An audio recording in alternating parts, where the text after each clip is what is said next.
발효주를 살펴봤는데요. 이번에는 증류주를 한번 살펴보도록 하겠습니다. 발효주를 증류시킨 것이 증류주라고 말씀드렸는데 과연 그럼 증류는 뭔가? 발효주가 어떻게 증류주가 되는지 증류의 원리를 이해하기 아주 좋은 것은 바로 우리 전통 증류기라고 할 수 있는 소주꼬리. 소주꼬리의 이 내부를 보시면요. 증류를 아주 쉽게 이해할 수 있습니다. 증류는 단 한 가지의 물리적인 차이로부터 시작됩니다. 물은 여러분 몇 도씨에서 끓습니까? 바로 100도씨에서 끓죠. 그럼 알코올은 몇 도에서 끓을까요? 네, 알코올은 78도에서 끓습니다. 그러니까 알코올 도수가 한 15% 정도 되는 술이 있다고 했을 때 이 술을 가열한다고 가정해 보겠습니다. 그러면 한 78도에 다다르면 물은 끓지 않는데 이 술 속에 포함된 알코올은 끓겠죠. 그러면 끓는 것은 수증기가 되어서 위로 올라가려는 성질이 있습니다. 그래서 이 술을 끓이면 술 속에 있는 알코올이 먼저 수증기가 되어서 위로 올라갑니다. 증류는 바로 이 원리를 이용해서 탄생한 건데요. 소주꼬리의 그림을 보시면요. 가마솥에는 탁주나 청주 같은 발효주가 들어 있습니다. 그걸 이제 불을 떼 가지고 끓이죠. 가마솥을 딱 끓이면 가마솥이 한 78도쯤 이르면 이 탁주나 청주에 들어있던 알코올 성분이 기체가 되어서 위로 올라갑니다. 근데 한참을 올라가다 보면 위에 이제 뚜껑과 닿게 되는데 이 뚜껑에는 그림에서 보시는 것 같이 차가운 물을 담아둡니다. 그러면 이 뚜껑의 바닥은 온도가 차갑겠죠. 그래서 뜨거운 기체가 올라가다가 차가운 바닥을 만나면 수증기가 바로 액체로 변합니다. 이걸 액화라고 하죠. 그래서 액체로 변하는 술이 왼쪽에 보이는 주둥이로 한 방울씩 똑똑 떨어지는데 알코올 도수가 한 15% 정도 되는 우리 막걸리나 청주 같은 것을 이렇게 끓여서 증류주를 만들면 알코올 도수가 얼마나 되느냐 하면 약 40도에서 50도 정도 나옵니다. 엄청나게 알코올이 늘어나죠. 그 다음에 대신 양은 굉장히 줄어듭니다. 물이 그만큼 사라지니까. 그리고 40도에서 50도 정도 되는 이 술을 한 번 더 증류하면 어떻게 될까요? 훨씬 더 알코올 도수가 높은 술이 나옵니다. 60도에서 70도, 논리적으로 이론상으로는 한 8, 90도까지 올라가는 술들이 나옵니다. 양은 그만큼 줄어들지만 향은 그만큼 강하고 술의 알코올은 훨씬 더 강한 술이 나옵니다. 그래서 이 증류주는 알코올이 농축되어 있을 뿐만 아니라 술이 가지고 있는 여러 가지 풍미가 농축되어 있고 그렇기 때문에 이 증류주는 우리 인간이 먹는 음식 가운데서 풍미가 아주 강렬한 그런 음식이라고 할 수 있겠습니다. 그리고 오른쪽에 보이시는 사진은 소주꼬리와 같은 증류주를 아주 크게 확대시킨 그런 대형 증류주라고 보시면 되겠습니다. 위스키를 만드는 공장에서는 이런 증류기를 아주 흔하게 보실 수 있습니다. 그런데 이제 다양한 증류주의 재미난 에피소드를 제가 여러분들께 몇 가지 소개해 드릴 텐데요. 증류주에서 가장 유명한 것은 우리에게는 물론 소주인데요. 전 세계적으로 봤을 때는 제일 유명한 것은 바로 위스키라고 할 수 있겠습니다.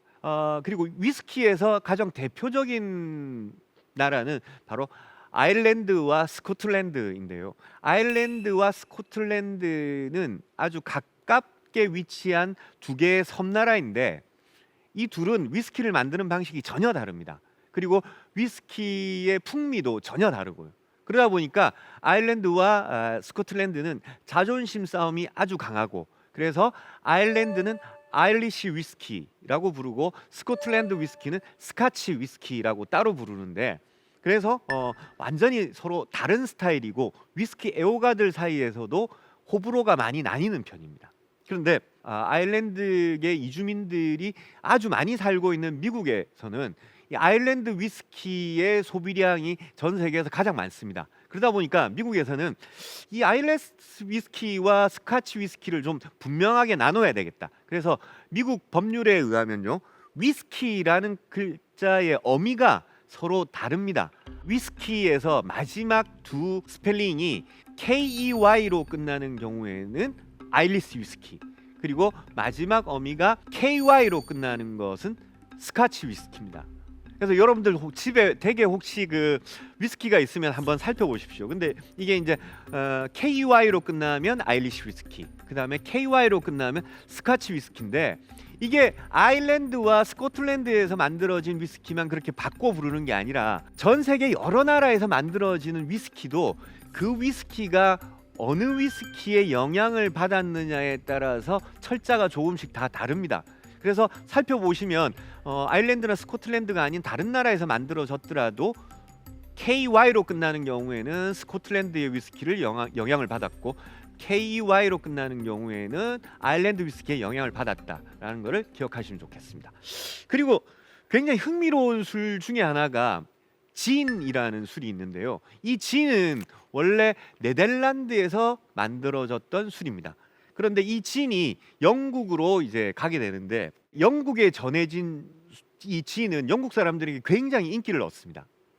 엄청나게 인기를 얻는데 그 이유가 진은 비교적 값싸게 만들 수 있고 아주 싼 값에 그래서 판매할 수 있었습니다. 그래서 영국에는 엄청나게 많은 진을 만드는 공장이 생겨나고, 그리고 진을 판매하는 술집들이 생겨나게 됩니다. 그러다 보니까 영국 사람들은 너도 나도 진을 마시기 시작했고, 1700년대 초반에는 영국이 굉장히 도시화가 빨리 일어나던 지역이어서 서민들이 살고 있는 지역들은 생활 환경이 정말 형편없었습니다. 특히 제일 문제가 뭐냐면 식수였던 거죠.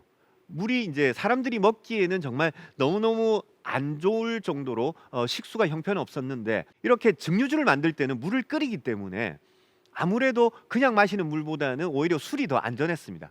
그러다 보니까 영국 사람들은 싼 값에 구할 수 있는 진을 물 대신 마셨습니다. 근데 이게 남자만 진을 그렇게 마셨던 게 아니고 남녀노소 불문하고 누구나 진을 너무너무 좋아했습니다. 그러다 보니까 영국 전체가 이 진에 취하고 있었는데, 그걸 아주 상징적으로 보여주는 것이 바로 윌리엄 호가스가 그린 진의 거리라는 제목을 가진 판화입니다.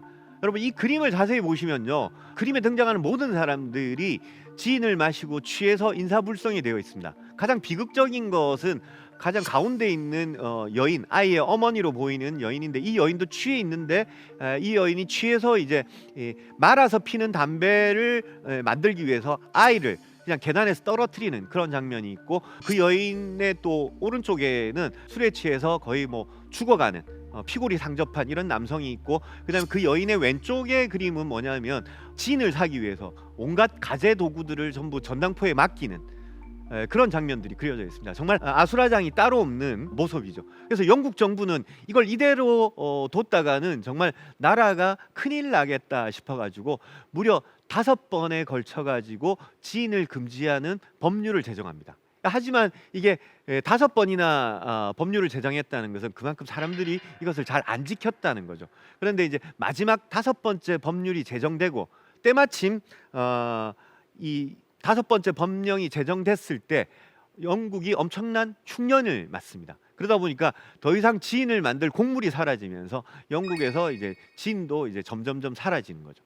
근데 이 진은 이렇게 몹쓸 술이었다가 나중에 칵테일이 개발되면서 진토닉이나 마티니나 이런 술 칵테일이 개발되면서 진은 아주 악명 높은 술에서 다시 이 고급스러운 사교를 위한 술로 변하게 됩니다. 그래서 진은 아주 다양하게 변화를 했다라고 보시면 되겠습니다. 그 다음에 또 한 가지 술은 바로 보드카입니다. 보드카는 러시아를 아주 대표하는 술로 알려져 있죠. 그래서 이 러시아에서는 이 보드카를 만들 때 다른 증류주와는 지향하는 바가 전혀 달랐습니다. 러시아에서 처음에 보드카에 붙였던 이름이 뭐냐면 지즈넨니 바다였습니다. 러시아어로. 이 지즈넨니 바다는 러시아어로 뭘 뜻하냐면 바로 생명의 물이었습니다. 지즈넨니가 생명을 뜻했는데, 이것도 너무 길다 싶어서 나중에 러시아인들은 그냥 바다라고만 불렀습니다. 러시아어로 물이 바다이기 때문입니다. 그러다가 이 바다에 또 다른 러시아의 애칭인 보드카로 부르면서 오늘날 보드카라는 이름이 정해졌는데요. 물이라는 그 술 이름에서 알 수 있듯이 보드카는 무색, 무치, 무미를 지향합니다. 오로지 고도의 알코올만 담겨 있으면 됩니다. 그래서 러시아 사람들은 이 보드카를 아주 철저하게 증류를 하고, 증류를 한 다음에는 여러 단계에 걸쳐서 여과를 시킵니다. 그래서 모든 맛과 모든 향을 다 잡아버립니다. 그래서 결국에 나온 것은 뭐냐면 물과 같은 고도의 증류주가 됩니다. 이게 바로 러시아 사람들이 지향하는 좋은 보드카의 조건이고, 그래서 여러분들 보드카는 흔히 감자로 만드는 술이다라고 알고 계시는데요. 어차피 결과는 고도의 알코올만 되면 되기 때문에 오늘날 보드카는 감자뿐만 아니라 다양한 곡물로 빚고 있습니다. 그래서 이 보드카는 아주 도수가 높고 순수한 술이기 때문에 냉동실에 재워 넣어도 아무리 둬도 얼지 않습니다. 그러다 보니까 이런 이미지가 러시아의 추운 이미지하고 만나서 보드카는 아주 차게 마시는 술이다라는 이미지가 만들어지게 됩니다. 자, 그다음에 이 럼주 하시면 여러분 그 카리브해 그리고 해적선 이런 것도 막 생각나시죠? 근데 이 럼주는 사실은 이제 카리브해에서 만들어진 술이긴 한데 영국 해군하고 아주 그 관련이 깊습니다. 럼주의 재료는 당밀입니다. 당밀은 뭐냐면 사탕수수 즙을 짜서 설탕을 만들고 나면 찌꺼기가 남는데, 까만 액체로 찌꺼기가 남는데 이 찌꺼기가 바로 설탕을 정제하고 남은 찌꺼기가 당밀입니다. 근데 설탕을 정제했음에도 불구하고 이 당밀에는 약 50% 정도의 당분이 남아 있습니다. 그러다 보니까 이것을 버리느니 이것으로 술을 한번 만들어 보자. 그래서 이 고당도의 당밀을 증류시킨 다음에 이것을 발효시킨 게 바로 럼주입니다. 럼주는 그래서 이제 그 식민지 시절에 사탕수수를 재배하면서 만들어진 술이고, 특히나 이제 그 카리브해 주변에서 아주 많이 만들어졌습니다. 그리고 이 럼주는 영국 해군들에게도 지급된 술이었는데, 영국 해군들에게는 뭔가 좀 그 힘을 내고, 그리고 추위를 이기고 이런 여러 가지 이유에서 럼주를 지급했습니다. 그래서 이렇게 영국 해군의 럼주를 지급한 역사가 1600년대부터 무려 최근인 1970년대까지 영국 해군에는 매일 하루에 300ml 정도의 럼주가 지급이 됐다고 그럽니다. 그리고 영국 해군들이 특히나 이렇게 럼주를 좋아하는 이유 중에 하나가, 영국 하면 우리 한국의 이순신 장군만큼 유명한 게 영국의 넬슨 제독이죠. 넬슨 제독이 트라팔가 해전에서 프랑스와 스페인 연합군을 물리쳤을 때 이 넬슨 제독은 그 전장에서 안타깝게 이제 사망을 합니다. 사망을 했는데 이 넬슨 제독을 모셔오려고 하니까 시체가 썩지 않도록 어딘가에는 보관을 해야 되는데, 그래서 넬슨을 이 큰 통에 넬슨의 시신을 넣고 그 시신 전체에다 통을 전체에 럼주를 채웠습니다. 시체를 부패하지 않게 하기 위해서 럼주를 채웠는데, 고국에 돌아와서 보니까 럼주가 하나도 남아 있지 않았습니다. 이 영국 수병들이 넬슨 제독을 추모하는 의미에서, 그게 과연 추모하는 의미였는지는 모르겠지만 전부 마셔버렸습니다. 그래서 이때부터 영국 해군들 사이에서는 럼주를 말하는 또 다른 별칭이 바로 넬슨즈 블러드, 넬슨의 피라는 의미가 있어가지고 영국 사람들은 아직까지도 럼에 대해서 좀 각별한 애정을 가지고 있다고 하겠습니다.